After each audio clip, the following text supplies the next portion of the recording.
అవ్వాతాతలకి ఈరోజు ఉదయం నుంచి ఒక వీడియోలు వైసీపీ సోషల్ మీడియా సర్క్యులేట్ చేస్తూ ఉంది. వాలంటీర్లను ఆపేశారు, అందుకే మీకు పెన్షన్ టయానికి ఇవ్వలేకపోతున్నామని చెప్పేసి. అది పచ్చి అబద్ధం. పెన్షన్ తీసుకునే ప్రతి ఒక్కళ్ళు గుర్తుంచుకోవాలి. జగన్మోహన్ రెడ్డి వాలంటీర్లు లేకపోతే మీకు టైంకి పెన్షన్ ఇవ్వలేరు అని చెప్పేసి మిమ్మల్ని ఎమోషనల్గా బ్లాక్మెయిల్ చేసి మళ్ళీ మీతో ఓట్లు వేయించుకోవాలని చెప్పేసి చేస్తున్న కుట్ర ఇది. దీంట్లో భాగంగానే చేశారు.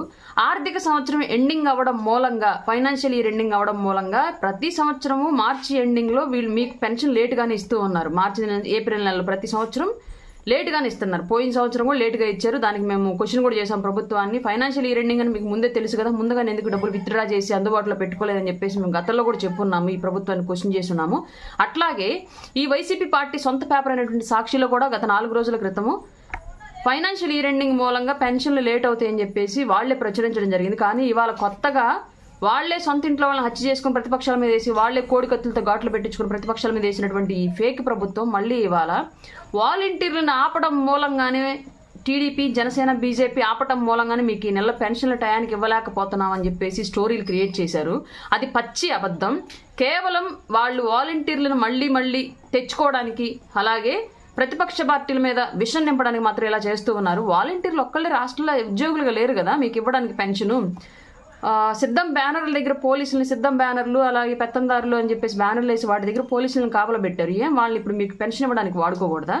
పవన్ కళ్యాణ్ గారు సినిమా టికెట్లు అమ్మడానికి, కాపలా గాయడానికి కలెక్టర్లని, ఎంఆర్ఓలని, ఎండీఓలను పెట్టారు. ఇప్పుడు వాళ్ళు మీకు పెన్షన్ ఇవ్వడానికి వాడుకోకూడదా? సంబంధిత శాఖల్లోని కింది స్థాయి ఉద్యోగులను కూడా బార్ షాపుల దగ్గర, సారా దుకాణాల దగ్గర, పచ్చిగా చెప్పాలంటే సారా కొట్టుల దగ్గర ఉపాధ్యాయులను కాపలా పెట్టారు ఈ జగన్మోహన్ రెడ్డి వచ్చిన తర్వాత. ఇప్పుడు వాళ్ళని పెన్షన్లు ఇవ్వడానికి వాడుకోకూడదా? వాలంటీర్లు ఇస్తేనే జేబులోంచి డబ్బులు బయటకు వస్తాయన్నాయా? మీ జేబుల్లోకి వెళ్తాయన్నాయా? ఇంకెవరు ఇస్తే వెళ్ళనంటలేదా? కేవలం ప్రతిపక్షాల మీద బురద జల్లడానికి మాత్రమే ఈ ప్రయోగాలు చేస్తూ ఉన్నాడు జగన్మోహన్ రెడ్డి అండ్ వైసీపీ. అలాగే ఇంకొక నష్టం మీకు ఏం చేశాడంటే ఈ జగన్మోహన్ రెడ్డి, అతను అధికారంలోకి వచ్చిన వెంటనే 3,000 రూపాయలు పెన్షన్ ఇస్తా అన్నాడు. కానీ ఫస్ట్ సంవత్సరం 250 పెంచాడు.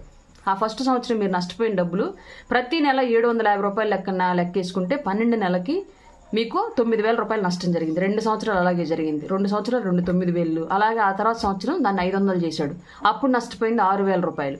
ఆ తర్వాత సంవత్సరం 750 చేశాడు, అప్పుడు నష్టపోయింది 3,000 రూపాయలు. మొత్తం 27,000 రూపాయలు ప్రతి ఒక్కళ్ళు మీరు 4 ఏళ్లలో జగన్మోహన్ రెడ్డి ప్రభుత్వంలో అతనిచ్చిన హామీ నెరవేర్చకపోవడం మూలంగా, మిమ్మల్ని నమ్మించి మోసగించడం మూలంగా మీరు ప్రతి ఒక్కళ్ళు 27,000 రూపాయలు నష్టపోయారు.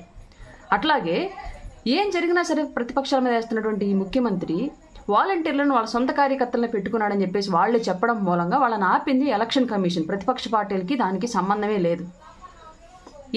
వాలంటీర్లు లేకపోతే, జగన్మోహన్ రెడ్డి మళ్ళీ రాకపోతే మీకు టైంకి పెన్షన్లు ఇవ్వరేమో అని చెప్పేసి మిమ్మల్ని అపోహపరిచి, మిమ్మల్ని నమ్మించి మోసగించడానికి ఇట్లా చేస్తున్నాడు. కాబట్టి ఈ ఫేక్ ప్రభుత్వాన్ని మీరు మళ్ళీ ఎట్టి పరిస్థితుల్లో నమ్మి అవ్వాతాతలు ఎవరు ఓట్లు వేయద్దు. మీకు ముందే చెప్తున్నాను, పెన్షన్ తీసుకునే వాళ్ళు ఎవరైనా ఉంటే మీకు ముందే చెప్తున్నాము, ఈ ప్రభుత్వంలో కన్నా కూడా ఎక్కువ స్థాయిలో మీకు లబ్ధి జరిగిద్ది. రాబోయే ఉమ్మడి ప్రభుత్వంలో ధరల తగ్గుబాటు ఉండిద్ది, ట్యాక్సుల భారం తగ్గిద్ది, మీ ఇళ్లలో ఉన్నటువంటి మీ మనవాళ్ళకో మీ కొడుకులకో ఉద్యోగాలు దొరుకుతాయి, మీకు సమయానికి పెన్షన్ వస్తుంది, అర్హులైన ప్రతి ఒక్కరికి పెన్షన్ వస్తుంది. ఈ విషయం ప్రతి ఒక్కరు గుర్తుపెట్టుకోండి.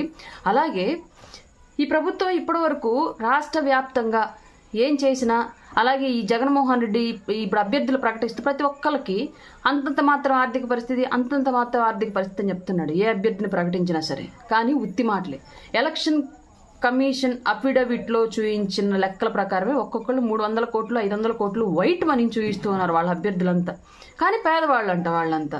అంటే వీళ్ళ లెక్కలో పేదవాళ్ళు, మన పరిస్థితి ఏంటి? 300-500 కోట్లు ఉన్న వాళ్ళే పేదవాళ్ళు అంటే మనం ఎవరు అసలు? వీళ్ళ లెక్కలు ఇంకా లెక్కను మనం మాట్లాడాలంటే పేదవాళ్ళు అంటే జగన్మోహన్ రెడ్డి గారి యొక్క 1000 కోట్ల ఆస్తులతో కంపేర్ చేసుకుంటే వీళ్ళు పేదవాళ్ళు అయి ఉండొచ్చేమో. కానీ నిజంగానే అభ్యర్థులు, వైసీపీ నుంచి పెడుతున్న అభ్యర్థులు పేదవాళ్ళు అయితే కాదు. పార్టీ ఫండే 100 కోట్లు 70 కోట్లు ఇచ్చి టికెట్ తెచ్చుకుంటున్న వాళ్ళు పేదవాళ్ళు ఎలా అవుతారు? ఆ విషయం ప్రతి ఒక్కరు గుర్తుంచుకొని, ఒకవేళ వాళ్ళు 5 ఇస్తానంటే 10 డిమాండ్ చేసి తీసుకొని ప్రతిపక్ష పార్టీకి ఓటేయండి. ఎందుకంటే అదంతా మనదే, మనల్ని పీడించి తిన్నదే. ఆ విషయం మీ అందరికీ తెలుసు. ఎవ్వరూ ఎలాంటి మొహమాటలకు వెళ్ళద్దు వైసీపీ అభ్యర్థుల విషయంలో. ఓటు మాత్రం ఉమ్మడి అభ్యర్థికే వేయండి. ఇప్పటి వరకు జరిగిన విధ్వంసం చాలు రాష్ట్రానికి. రాబోయే రోజులన్నా మంచి జరగాలని, మన భవిష్యత్తులు బాగుండాలని కోరుకుందాం. వాలంటీర్లు లేకపోతే పెన్షన్ రాదు అనేది పచ్చి అబద్ధం. పెన్షన్లు మొదలైన దగ్గర నుంచి మీకు సమయానికి అందుతూనే ఉన్నాయి. ఒక్కరోజు అటు ఇటు అయినప్పటికీ కూడా ఈసారి కూడా ఊరికి అదనంగా 2-3 అదనంగా పెట్టైనా సరే మీకు టైంకి పెన్షన్లు ఇచ్చే మార్గం ఉమ్మడి ప్రభుత్వం చేస్తుంది తప్ప పెన్షన్దారులను ఎవరిని ఇబ్బంది పెట్టదు. ఈ విషయం ప్రతి ఒక్కరు గుర్తుంచుకోండి. మీ డబ్బులు ప్రతి ఒక్క మనిషికి సంబంధించి 27,000 రూపాయలు తిన్న ఈ ముఖ్యమంత్రి, ఈ జగన్మోహన్ రెడ్డి యొక్క ప్రభుత్వానికి మళ్ళీ తిరిగి మీరు ఓటేయొద్దు.